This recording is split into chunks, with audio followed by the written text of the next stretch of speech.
So whosoever is cheating Ruto atafaulu na hii, mwabieni anawacha kudanganywa. This is not IMF, this is not World Bank, na utachomeka. Wacha hivyo, unasema ati kuna watu wana finance, utachomeka. You are going home. Unaona Gachagua sasa amekuwa na power kumuliko. I think in the beginning of the year, niliwaambieni church will be so much persecuted. A part of the church being persecuted, it will be a near rapture. Things in the country will be what? A near rapture. That things will not be what you think. Kidogo kidogo ni Maimai, kidogo kidogo ni Ruto, kidogo kidogo ni Waislamu, kidogo kidogo itakuja. Things will be evolving until we end the year. Bwana Yesu asifiwe sana.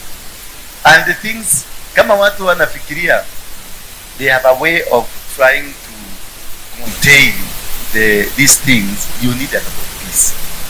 If somebody can reach Ruto, amwambie tu akuwe composed, akae chini, then he seeks God.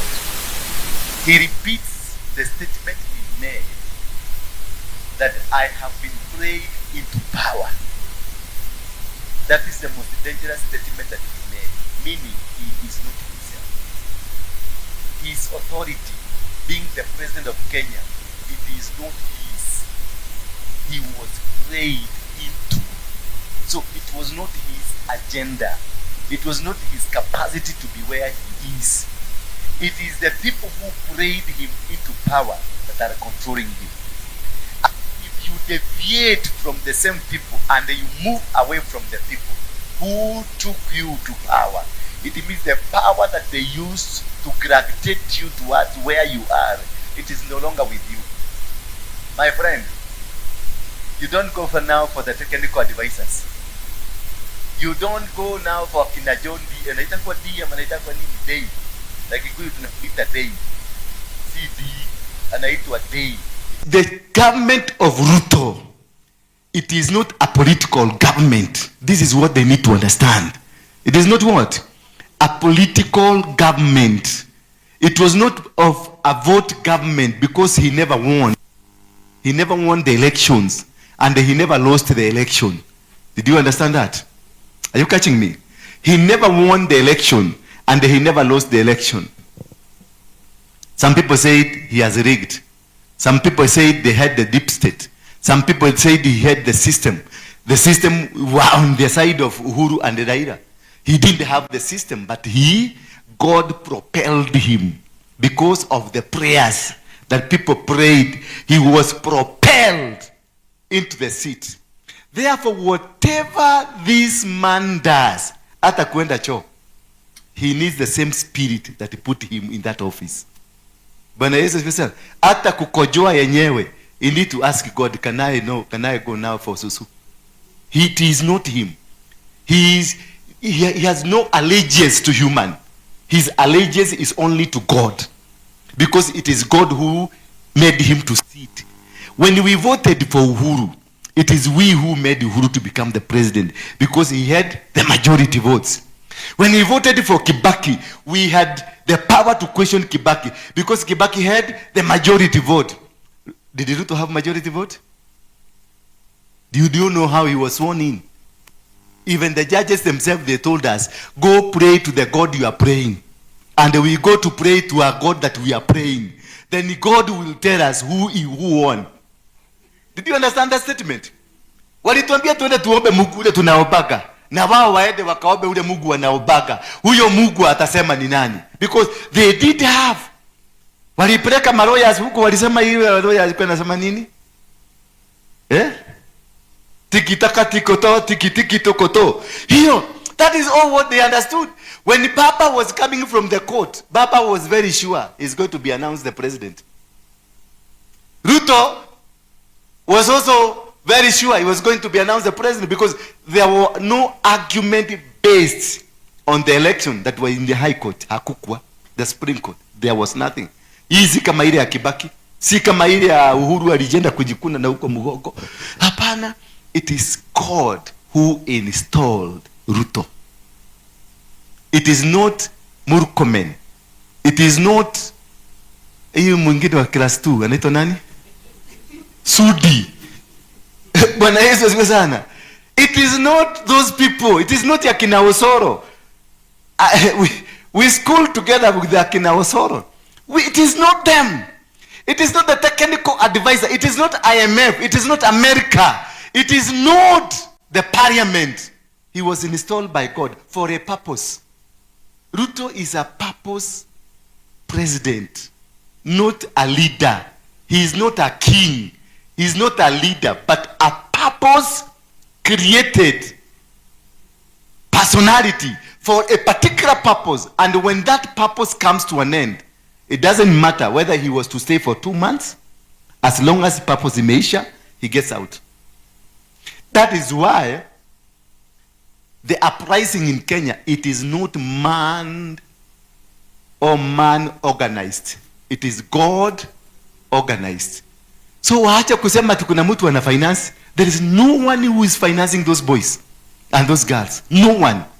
It is the Spirit of God that is in them. No one can be able to organize. Even Raila has been there, has never been able to organize 47 counties.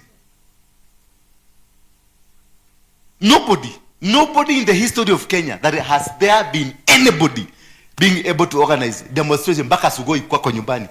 Baka he noticed this mtoto ya fulani anatembea kwa barabara ndio anaagusha wheelbarrow mtoto neighbor.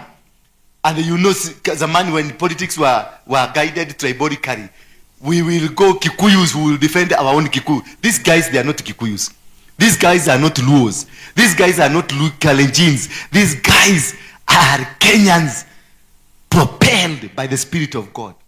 The Bible says, I will put my spirit into them. And he has put the spirit into those people.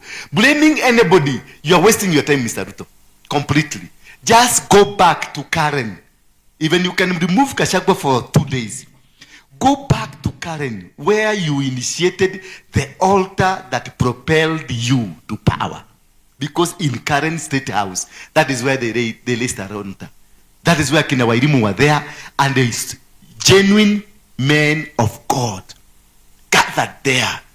They had a fellowship, every day, morning fellowship, and it used to be led by Ruto himself. Morning Glory, fellowship, Karen State House. Ruto used to lead.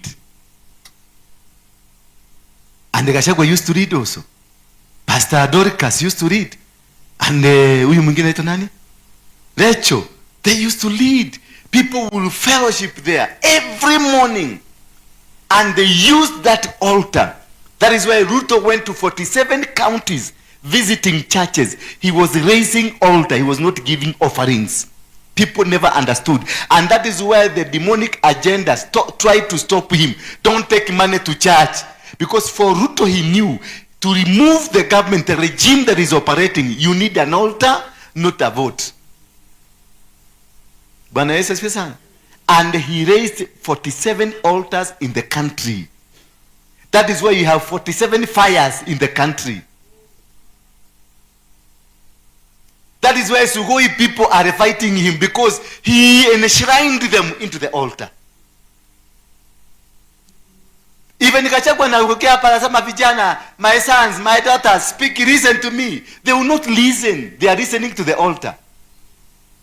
And the altar has told, my children, go back. Tell this man, ameondoka. That is why, that's a donkey speaking.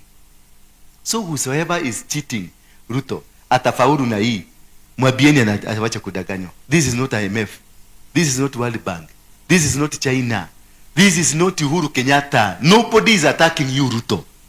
Ruto, please. Nobody is attacking you. The altar you raised in Karen, go back to it.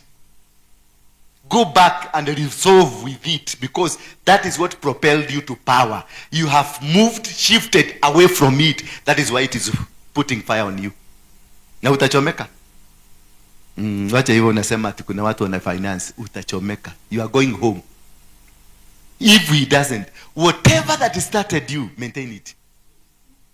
Whatever that started you, maintain it. If it is sacrifices, maintain sacrifices. Hivyo na nyinyi mwende mwambie Ruto, moto itaendelea kuwaka. Nobody will finance these people hata ashike watu atafuka, yani aende asome. Kenyatta walishikwa wakavugiwa wakatoka, kina Matiba walifugiwa wakatoka. Yeye mwenyewe Uhuru alijaribu kumzuia azikalie kiti, lakini alikalia. Si usome na hiyo kitabu tu kidogo, hata kama huhitaji kuenda ndani, usome 2 pages peke yake, uone this is a battle you cannot win. Arudi kile kilimuzaa, arudi huko. Bwana asifiwe sana. Kile kilifanya nini? Kile kilimuzaa, arudi huko.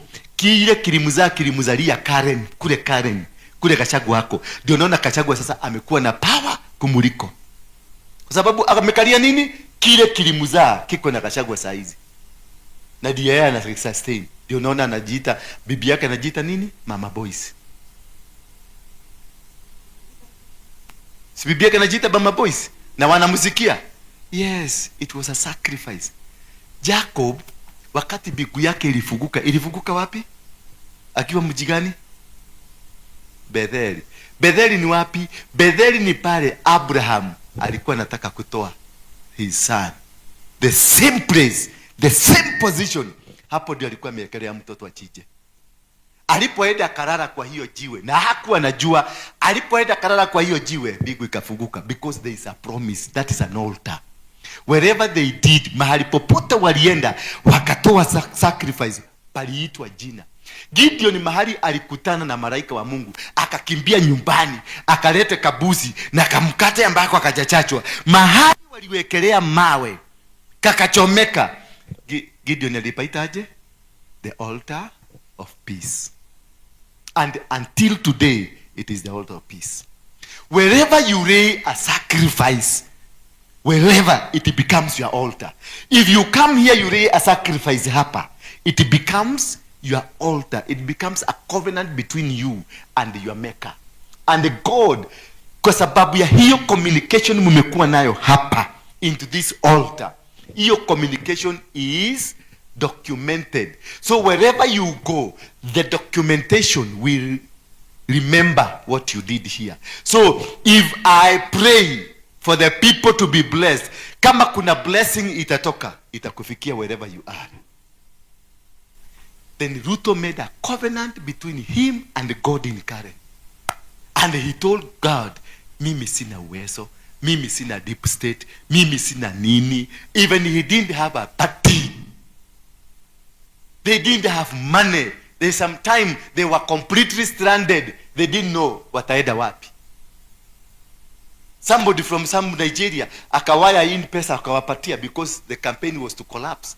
But God was with them, and God promised them, because you have come to me and you have sought my help and you have laid a sacrifice and you have lifted an altar, I will honor this altar. Mwambie Ruto, hiyo ndio makosa peke yake amefanya. Bwana Yesu asifiwe. Wachana hii kitu kingine ya IMF. Taxes tumeishi tukilipa taxes, ama hatulipi? Kwani hiyo alisema ikiondolewa utatajirika? Ni sufuria ngapi itaongezeka kwako? Nini itaongezeka kwako? Nikige kuongerereka. Maguta tulihaga ngiri ĩmwe hakuhĩ 500. Kila kitu tunalipanga expensive, na tunanyaganywa na tunaibiwa. Si huyu mtu wa klasi tu anatembea na helicopter kutoka asubuhi mpaka jioni. Helicopter kutembea kutoka 1 hour ni 200,000. 1 hour to hire an helicopter 200,000. Na ameshida nayo kutoka asubuhi 12 hours. That is 2.4 million. Kama hiyo tu, wa Nigeria wako hapa wametukoni wash pesa. Wa Cameroon wako Kenya wametukoni. Ni nani? Moi alikuwa akaiba. Wengine wamekuwa wameiba, lakini Kenya hauwezi kuipora. You cannot. Hakuna nchi imeibiwa pesa mingi, ni Kenya. Zingine ziko New Jersey, zingine ziko Switzerland, zingine ziko wapi, lakini bado Kenya imesimama. Unasikia president anatembea na ndege ya kuhaya ya 200 million, na bado Kenya bado tumesimama, hatujaaguka. Kenya is rich. Nobody can take away Kenya. Na hatuna mafuta tunauza, hatuna nini, hakuna gorodi, hakuna, lakini Kenya is still standing. Edeni muibe hata na makazeni yenu, bado Kenya itasimama. Kenya, we have money enough. Kenya is a child of God. It is not a nation of God. Na mwana wa gaida thakagwo nake. Mwabieni huyo mse hivyo. Mwana wa gai nekio ararahurire ihe. Si Gen Z ni tupi. Yeah. Nani alilipa tupi? Utawezaje kulipa tupi Kisumu? Tunaruka Eldoret, tunaruka Kakamega, tunaruka Mombasa, tunaruka mpaka America tupi. My own son niliona kwa TV America. Wengine my daughter nilikutana naye hapa kwa street, akaniambia daddy go home. Sasa unakuja kusema ati kuna mtu ana sponsor. They are not sponsored. Nobody can sponsor such an army. It is an army of God.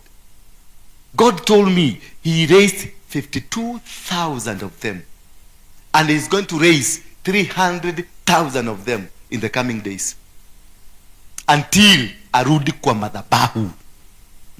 Akirudi ile siku atarudi kwa madhabahu, afanye venye Mungu amemwambia afanye. That very day kila kitu itatulia. Otherwise Sugoi, na sasa Sugoi wamechoma, ataenda wapi? Na akitoka ije kule kumechomeka na huko ataego dieko. Bwana Yesu asifiwe sana.